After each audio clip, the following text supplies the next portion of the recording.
اور سب سے امپورٹنٹ چیز جو ہے نبوی نسخہ، بہترین ضابطہ، فَلْيُحِبْ لِأَخِيهِ مَا يُحِبُّ لِنَفْسِهِ، اتنا بہترین ضابطہ ہے دین اسلام کے ضابطوں میں سے ایک ضابطہ، اتنا یہ والا ضابطہ اتنا بہترین ضابطہ ہے. آپ نے فرمایا کہ جو اپنے لیے پسند کرے وہی اپنے بھائی کے لیے پسند کرے. شوہر جو اپنے لیے پسند کرتا ہے وہ اپنی بیوی کے لیے پسند کرے. بیوی جو اپنے لیے پسند کرتی ہے وہ اپنے شوہر کے لیے پسند کرے.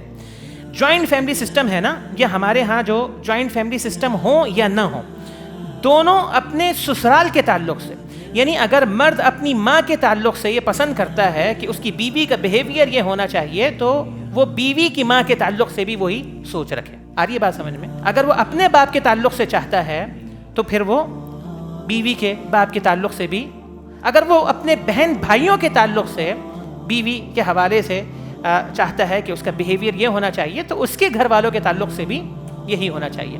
ساس بہو کے معاملات ہیں، نند بھاوج کے معاملات ہیں. ہاں، یہ جو وہ کہتے ہیں نا کہ اپنا ہر بہو نے ساس بننا ہے، ہر بہو نے ساس بننا ہے، ٹھیک ہے، اور ساس بھی کبھی نہ کبھی تو بہو تھی نا. تو لہذا انسان اس کو سامنے رکھے کہ اگر میں بہو ہوں، کسی گھر کی بہو ہوتی، تو کیا میں پسند کرتی میرے ساتھ اس طرح ہو جس طرح میں اپنی بہو کے ساتھ کر رہی ہوں، ٹھیک ہے. یا ساس کے تعلق سے، اگر ساس کی جگہ میری ماں ہوتی، عورت یہ سوچے، بیوی یہ سوچے، اگر ساس کی جگہ میری ماں ہوتی کیا میں اس کے ساتھ بھی وہی کرتی جو اس کے ساتھ کر رہی. نند اپنی بھابھی کے تعلق سے، بھابھی اپنے نند کے تعلق سے. اتنا بہترین اصول ہے فَلْيُحِبْ لِأَخِيهِ مَا يُحِبُّ لِنَفْسِهِ کہ اس اصول کو آپ، یعنی کہ یہ اصول صرف اس موضوع کے تعلق سے نہیں ہے، یہ زندگی کے ہر موضوع کے تعلق سے.